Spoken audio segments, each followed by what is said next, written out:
Hello guys, ആദ്യമായിട്ട് chicken biryani ഉണ്ടാക്കാൻ പോകുന്നതിൻ്റെ ഒരു ആഹ്ലാദത്തിലാണ് കേട്ടോ ഞാൻ. ചിക്കനിൽ ആദ്യം മഞ്ഞൾപ്പൊടി, മല്ലിപ്പൊടി, മുളക് പൊടി, മസാലപ്പൊടി, ഉപ്പ്, വറുത്ത് വെച്ച സവാള, മല്ലിയിലയും പുതിനയിലയും ചോപ്പ് ചെയ്ത് വെച്ചതും 1 കപ്പ് തൈരും കൂടിയിട്ട് ഹാഫ് കുക്ക് ചെയ്തെടുക്കണം. അത് റെഡിയായി വരുമ്പോഴത്തേക്കും അരി വേവാൻ പാകത്തിന് വെള്ളത്തിൽ ഹോൾ സ്പൈസസും സവാള വറുത്തതൊന്നും കുറച്ചും പിന്നെ കുറച്ച് ലെമൺ ജ്യൂസും ഉപ്പും ഇട്ടിട്ട് അരി വേവിച്ചെടുക്കണം. ഇനി അടുത്ത പരിപാടി എന്ന് പറയുന്നത് നമുക്ക് ദമ്മാണ്.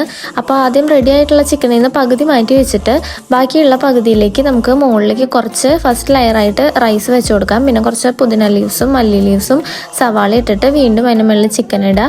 പിന്നെ വീണ്ടും സെയിം മെത്തേഡ് റിപ്പീറ്റ് ചെയ്യണം. റൈസ് ഇടുക, അതിന് മുകളിൽ പുതിന ലീവ്സും മല്ലി ലീവ്സും സവാള വറുത്തത് ഇട്ടിട്ട് കുറച്ച് ഗീയും കൂടി ഒഴിച്ചിട്ട് നമുക്കിനി ദം ചെയ്യാം. ദം ചെയ്യാനുള്ള സാധന സാമഗ്രികളുടെ അഭാവം കാരണം എനിക്ക് ഇങ്ങനെ ചെയ്യേണ്ടി വന്നു ഗൈസ്. അങ്ങനെ നമ്മുടെ ചിക്കൻ ബിരിയാണി റെഡിയായി ഗൈസ്. ഇനി റൈസ് പൊട്ടി പോവാതെ താഴേന്ന് മുകളിലേക്ക് ഇതുപോലെ ഒന്ന് മിക്സ് ചെയ്ത് കൊടുക്കുക.